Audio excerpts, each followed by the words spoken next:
afternoon and a very warm welcome to Mansfield Park, where we're looking forward to another great afternoon of Premiership rugby. Today, Hawick, who remain unbeaten at the top of the league, welcome 7th place JED-FOREST in yet another border derby. It's been 5 years since JED-FOREST had a win here at Mansfield Park. But we all know that if JED-FOREST can keep it together today and be on top form, they are very capable of being the ones to stop Hawick in their unbeaten tracks. Now, to take us through the game, let's head over to Dale Clancy and Robin Purdie.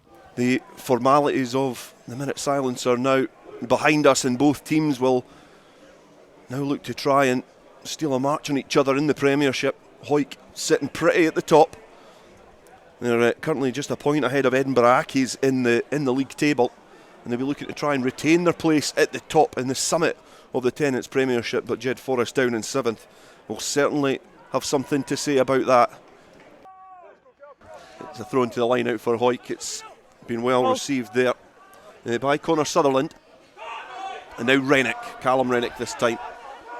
As Hawick go against the grain into the hands of Brunton, and he now fishes the ball out to Ferguson, who dances back in field. That heavily strapped knee of his will certainly be a target for these JED-FOREST defenders as they look to wrap him up and keep him quiet. It was a try scorer in the win against Selkirk, and what was our last outing on Border Rugby Radio. But that's a great ball from Brunton. He's found Fraser Rennick, who's just splintered the JED defence, and he falls over his own feet as he's pierced through this defence. Shawn Muir now throws the dummy, goes inside both Gregor and Lewis Young, and the ball is there. But that's great work from Gregor Young. If he stole that back, that has saved what would have been a certain try.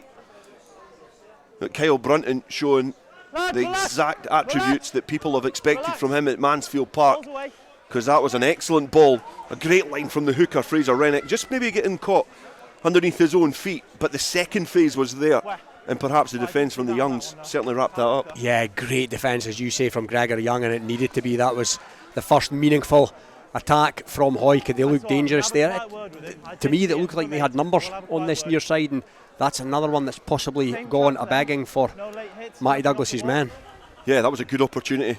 Great distribution from Kyle Brunton. I think he's a really good 10 when he's behind a pack which is so dominant like Hawick, and I think certainly seasons gone by, I don't think Hawick have benefited from being on the front foot all the time, but certainly this season they're relishing the role of being the heavy hitters up front.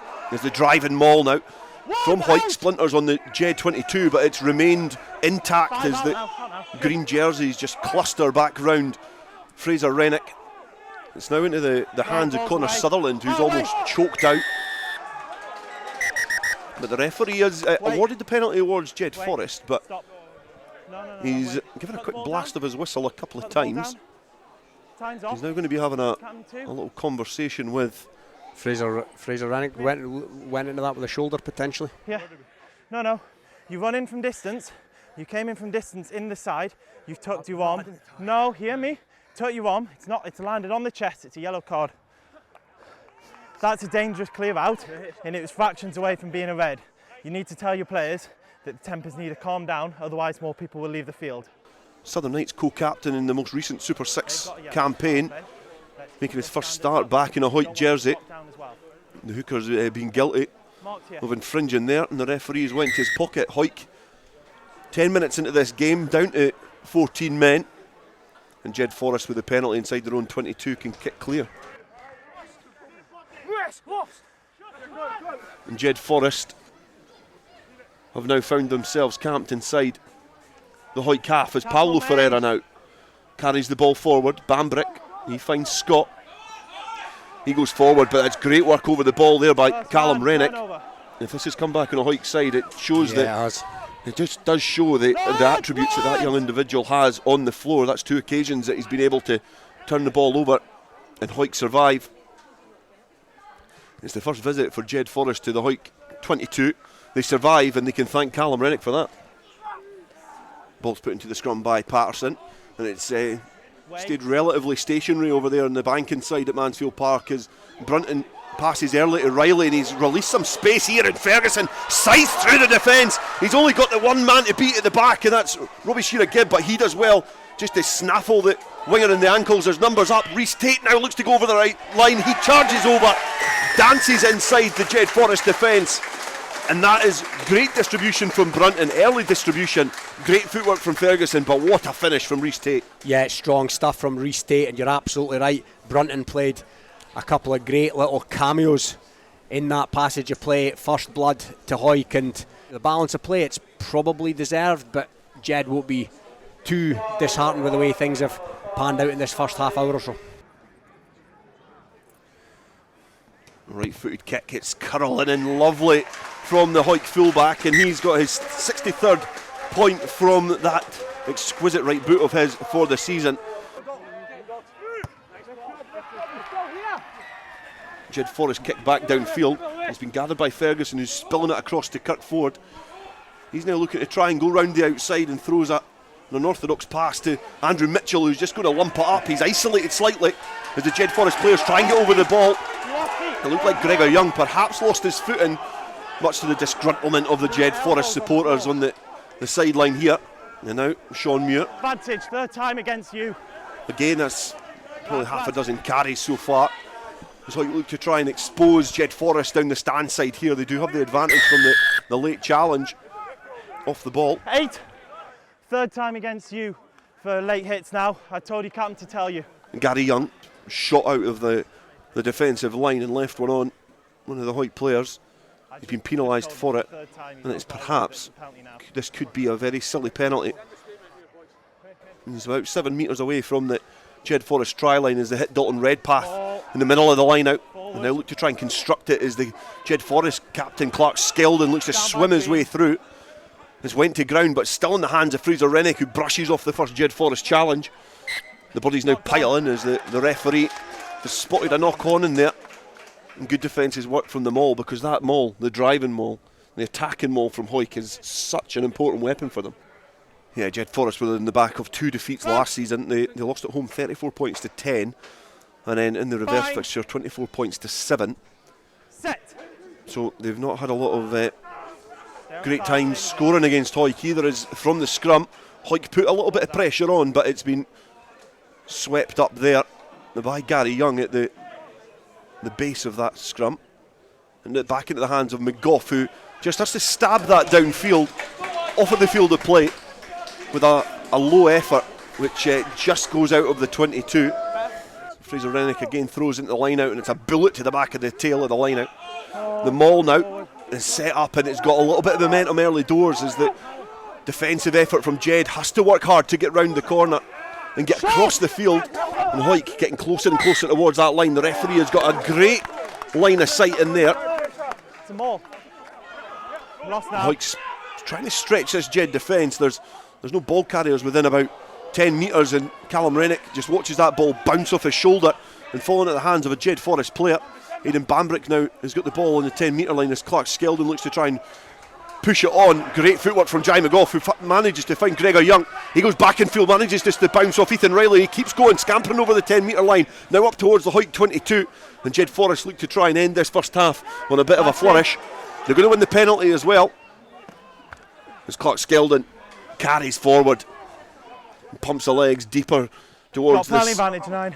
in this Hawick 22. Now Mason Cullen back in field towards Ferreira, taken out into touch. He's going to come back for the penalty, but a little bit slack there from Hawick when they were attacking, really trying to stretch this defence. Catch Callum Rennick unawares, and all of a sudden, that is the danger of only being 7-0 up, because all of a sudden JED-FOREST look like they can score from anywhere. Paulo Ferreira, 5 tries to his name so far this season. He's one of the players lifting.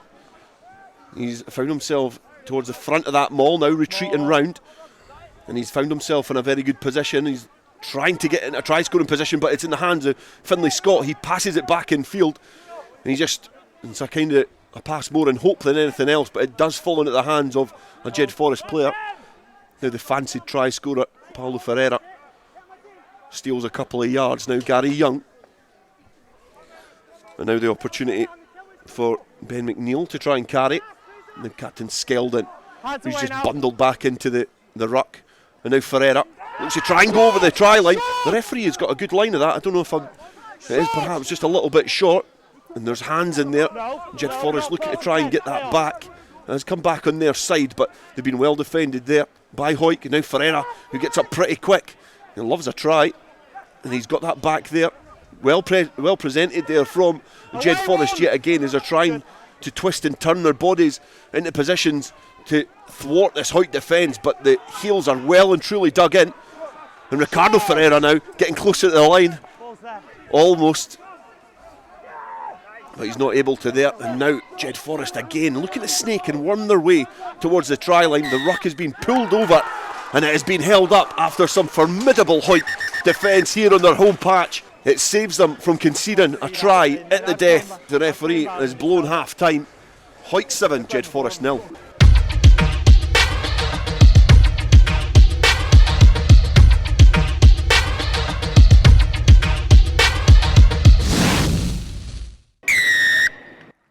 Lewis Young gets the second half underway.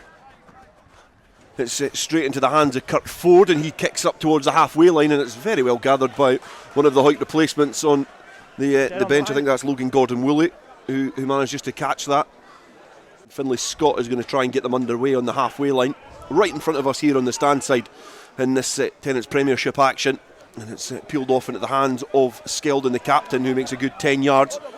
He's got his knees to ground, and he's able to set up the maul, set up the ruck, sorry. And he then... No, play on. The play goes in between the halfway and the 10-metre line, and JED-FOREST managed to retain the ball. We were saying just there that JED-FOREST are going to have prolonged periods of possession and territory as they get very lateral, and Dalton Redpath is tasked with perhaps the easier of tackles for him this afternoon, as he just scrags Robbie Shearer-Gibb down to ground. As JED-FOREST look to try and go direct again, but they've been met with some stern Hawick defence, as the bright sky that blessed us here earlier on at Mansfield Park has certainly disappeared. It's starting to get a little bit cold, and it's a bit darker out there on the main pitch here at Hawick. And JED-FOREST still with the ball in hand over on the banking side, looking to try and go round the fringes and just find a way through this Hawick defence, and it's slow and steady as Ben McNeil makes a little bit of territory there. He manages just to find a little gap, not to... It doesn't work straight away, and now into the hands of Ferreira, Ricardo Ferreira, and he stabs it downfield. It's went out of play. A throw into the middle of the line out there is gathered by Ben McNeil. It's under a bit of pressure, but the arm is out from the referee. A bit of an advantage coming for JED-FOREST. Now Finlay Scott, it's just squirted out of them all, but it is now in the hands of Gregor Young, who passes back in field to Mason Cullen. He looks to offload to Lewis Young, and he's been wrapped up by Callum Rennick in the back row and getting out wide alongside Fraser Rennick, covering the ground well. And now again the carry there from Ben McNeil. Going to ground. Looks to try and get through this defence, and Mason Cullen keeps himself in the thick of the action, looking to use his footwork as well, as Clark Skeldon comes from the open side to blind to offer up some more support for the JED-FOREST cause to try and breach this really watertight and impregnable green line that they've been up against for the first 45 minutes of this Premiership action. And JED-FOREST again camped close to the Hawick line. They started the second half the way that they ended the first, but can they get the ball grounded over that white line on this time? The referee has got a good view of that. A little dart towards the line from JED-FOREST, and they wrestle the ball back. And again Jed getting closer and closer, just stucking up the jumpers.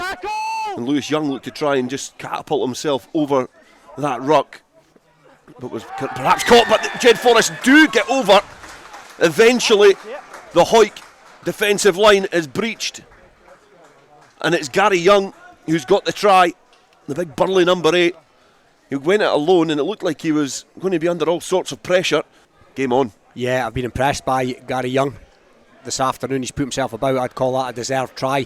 Finlay Scott, the hooker, to try and bring scores level. 56 points for the season for the hooker from the boot.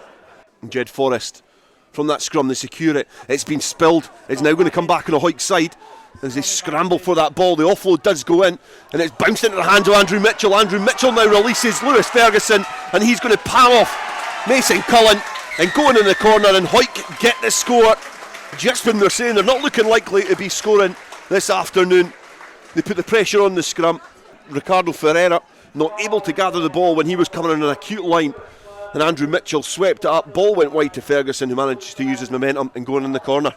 Yeah, just as the doctor ordered, as you say, Hawick need to start scoring, and they've done exactly that. And a word in there for Andrew Mitchell. You know, he's not just a bludgeon, although he showed his power there as well. But what a beautiful pass, right on the money, right into the bread basket of Ferguson, and he was only too happy to be the recipient of that and crash over for his second try in the last 2 games. It's Kirk Ford from the right side of the post, looking to try and add the extras, and it's an accurate kick from the fullback. It's Hawick 14, Jed 7, and you would feel that a score for either side would pretty much write the script for the rest of the proceedings. But the kick downfield from the penalty just sclaffed off the side of the boots of Lewis Young. Now into the hands of Sutherland, who just bursts through. He goes to the first challenge and then he is hauled down.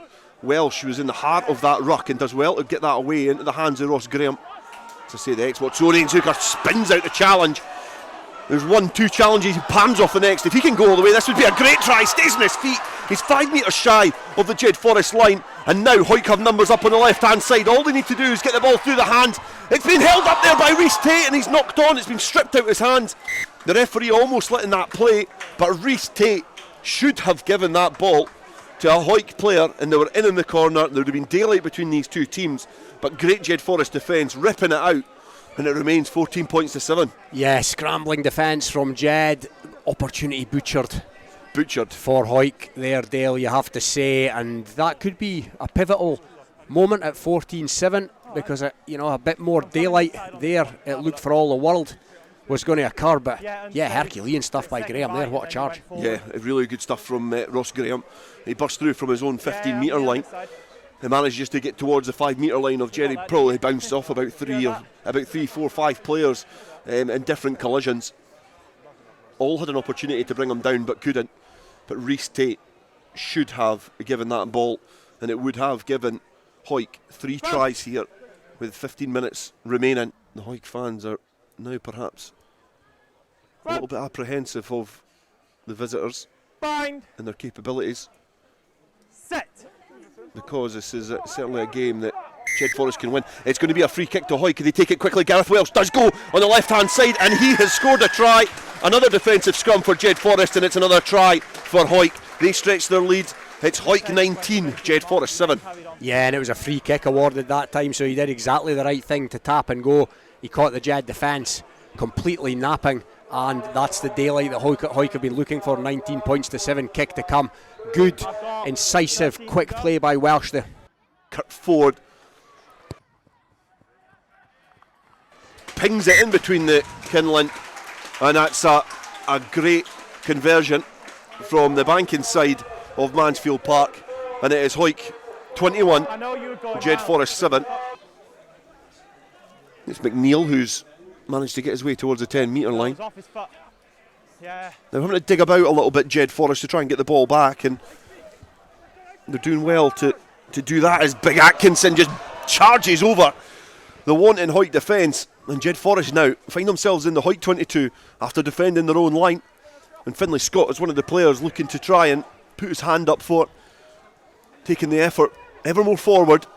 And great play there from Cranston, caught with the ball between his legs. Bambrick, he was caught with the ball between his legs and managed to distribute. But the ball's not well protected in there, but Gregor Young acting as first receiver does find the short line. It is Cranston. He floats the ball over the far side. Robbie Shearer-Gibb looks to try and evade the clutches of Lewis Ferguson, and it's a great steal from Kirk Ford. He had absolutely no time in the world to get that back on his side, but he just ripped the ball from the clutches of the JED-FOREST defence, and now Hawick can try and kick downfield if they can set up this exit platform. Fraser Rennick, one of the players in there, as the ball is ghosted back. It's in the hands of Brunt, and he kicks downfield, but Bambrick is covering the touchline. He passes infield to Gregor Young.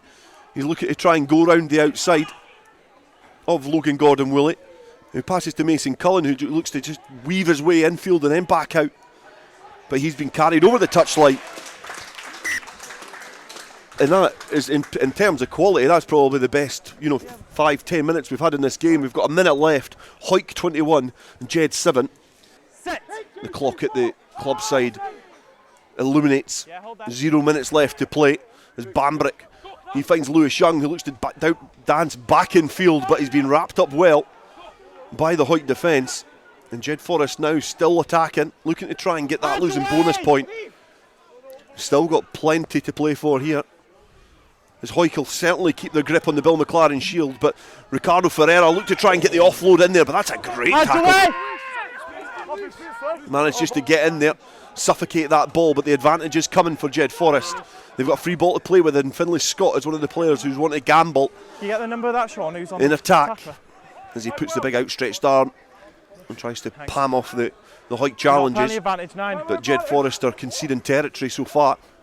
And now Lewis Young has charged back in the collision there as Rory McLeod piles himself in and looks to just try and dislodge the ball. Advantage. The referee's still got playing the advantage for JED-FOREST, and you'd imagine he'd put whistle to mouth shortly, which he does now. And a little bit of afters there in between a few players. And I think we've got perhaps Lewis Young and Dalton Redpath were in there, and all the players just huddled together. Ricardo Ferreira's just went round the neck of Rory McLeod, and now the Hawick players are a little bit disgruntled at that, as the backs are now protecting the put forward. I think it was actually around the neck of Stuart Graham. I think Ricardo Ferreira should have probably been told about Stuart Graham's temperament before the game. Easier people to pick on. And now a little bit more afters there coming in there. I think that's Logan Gordon-Woolley looking to mix it up, as the game was underneath the sticks a minute ago, and now the action as both teams are coming together. The match officials trying to get in there as well. There's an awful lot of pulling of jerseys and necks of jerseys going on. I'm not seeing anything by way of closed fists. I don't know how the referee is going to deal with this, but it's now up to the 10-metre line, and what has been a relatively well-mannered derby is spilled over in the final minutes here. Why are you still Logan going? Gordon-Woolley, I think it's actually Lewis Ferguson actually, who's the player who's Alright, captains. fiery little winger him. He's mixing it up with anybody who's willing to take him on. And I think it's really going to be really interesting how the referee and the match officials deal with this, if they've seen anything in this game. As we say, it's still 21 points to 7. Hawick lead at the moment. Their perch at the top of the Premiership is precarious at the moment. I've got 2 penalties in live play, not releasing, then a high tackle. So I've got a foul play against Green for penalty only. Blue have then started the scuffle afterwards. Green have ran in, started pushing it more. I was going to stick with the original penalty, and then that was it. Blue 6 then ran in from distance and pushed again, and then started again. So I'm now going to reverse the penalty against it. I've got penalty onlys for everything. We've got the time, context of the game. We reverse the penalty and it starts against Green. And the referee has given the penalty to Hawick, which, on the balance of what I could see, we're in a fortunate position that we've got a screen to our right hand side. Robin has been hogging it for most of the game, but we could see it fully. We could see that Ricardo Ferreira perhaps escalated that by going round the neck, and from what was a position that JED-FOREST could have perhaps got points, Hawick now have their tail up and they're attacking. Yeah, that's criminal by Jed there. One of the best attacking positions they've had this whole game, chasing down a losing bonus point. Musselburgh beat today, no bonus point for them. Heriots won. Jed could have done with a point, and they had no better opportunity, and whatever's happened in there, if it was the Ferrari incident, that's turned the tide, and it's now Hawick that are looking to turn the screw. Fraser Rennick, who's our view from the back of the commentary gantry, is slightly impaired by the floodlight pillar in front of us, but we can see that he's hit his target at the tail. It's been flat back, and Gareth Welsh having to distribute to Brunton, who passes out the back to the replacement Logan Gordon-Woolley, and now Andrew Mitchell distributes to Kirk Ford, who's taken slightly round the neck by Ricardo Ferreira, but he was falling, so the referees and the match official letting that one slide as Hawick look to try and keep going, but they get caught on their back. There's another bit of afters coming in there as well, and this derby has got the potential to boil over, and it's now in the hands of Lewis Ferguson. He's got a couple of the big guys looking to try and thwart his charge towards the line. Dalton Redpath now up towards the 22, and now Kirk Ford, he's looking to try and sweep up the ball and keep it in. The referee's got a good view of that, and now Hector Patterson, who's returned to the field of play, is distributing from the base of the ruck into the hands of Shawn Muir. Now up towards the 22. Hawick The other scrum half that's on the field, Gareth Welsh, distributes, and Rory McLeod now charging towards the JED-FOREST line. Whatever Ricardo Ferreira has done to this Hawick team has disgruntled them, as Logan Gordon-Woolley weaves his way in towards the JED-FOREST 22. Lewis Ferguson looks to try and take that on a JED-FOREST side, but Gareth Welsh does well to bring it back. Now Dalton Redpath is just wrapped round the knees by JED-FOREST and pushed back as Kyle Brunton goes for the little show and go. A little bit of an ooh and an ah comes from the Mansfield stand. It looked good from where I was, but now Ross Graham looks to go. He's been wrapped round the neck by Gregor Young. He looked to piggyback his way onto the charging Burnley hooker. And now talking about Burnley hookers, it's Fraser Rennick now with the ball in hand. Hawick have the advantage here, and from when they looked like they were going to concede in front of their own posts, they've now got the opportunity to get that bonus point try. Ross Graham offloading out the tackle. Now Andrew Mitchell looks to just go straight through Gregor Young. Hawick have the opportunity to get that bonus point try and maintain their position at the top of the Premiership. Dalton Redpath evades the first couple of challenges, looks to get that big arm free to get the offload in. Not able to, but he's got the ball back on Hawick's side. Gareth Welsh passes to the blind side. Shawn Muir is there. Can he sneak his way over the line? He's going to do well. He does get over the line. Hawick get the bonus point try. The referee retreats to the corner of the field, but it is the captain for the day, Shawn Muir, with the final try here at Mansfield Park. They do get the bonus point. They will maintain their position at the top of the Premiership. And Hawick fans, they can certainly leave Mansfield Park happy, and JED-FOREST perhaps masters of their own downfall. Yeah, massive moment potentially in the context of the season. The 5-pointer is achieved by Hawick. Big win for Currie, of course, today, and Edinburgh slipped up. So yeah, big statement win for Hawick, this bonus point win in their quest for a home semi-final, and I can't see anything other than that now, Dale. Yeah, I think if they can maintain these wins, I don't think it's about bonus points. I think if they can maintain these wins, they will go into that with a lot of confidence. Kirk Ford has got the conversion attempt on the far side. The right-footed kicker on the 22. Can he make it a full house? He can't. It's just ghosted in front of the posts. Shawn Muir making his 199th appearance for Hawick. He will make his 200th appearance in his next outing in a green jersey, but he's capped it off with a captain's performance. They get the bonus point victory here at Mansfield Park, and they maintain their position at the top of the Premiership. It finishes here. It's Hawick 26, JED-FOREST 7. Frustrating until the last minute, very scrappy. Fair play to Jed, they stuck in, put us under a lot of pressure, but we ground it out and we got the 5 points, which is massive at this stage of the season. And obviously looking at the team, we've lost Jay Linton, but what a replacement in Rhys Tate. What does that bring to the team in morale? Massive, obviously Jay's a massive loss. He's been outstanding this season, probably the best player in the league, but to have Rhys coming in, Scotland under-20s captain, local boy, it's a boost to the squad. But we've got strength and depth. You see Stuart Graham's on the bench, he's played a fair few games for Hawick, and it's just we've built that depth now where an injury to a key man doesn't affect us as it maybe would have last year. I was disappointed to come away with nothing, especially after the finish there. We were pushing, trying to get a try to hopefully get a point of the game. I thought we maybe deserved a point of the game the way we dug in and fought, but disappointing to lose a bonus point try at the end there. But kind of proud of the way the boys stuck in. You're on track to get your 200th appearance for Hawick at the next game. What does that mean to you? Massive. It's a massive honour. It's my hometown club. I love this place. I love playing at the club. I was lucky to play one game, if I'm honest, against the cliche, but delighted. I just got told that the other week, so it's massive. It's 200, but the most important thing next week is getting another win to keep us on track for the rest of the season. And you topped that off today with obviously getting the bonus point try as well. I know I've not scored many this season. I got my second, but look, it's bigger pictures. The squad, the 5 points for us, that was the most important thing. Didn't matter who scored it as long as we got it.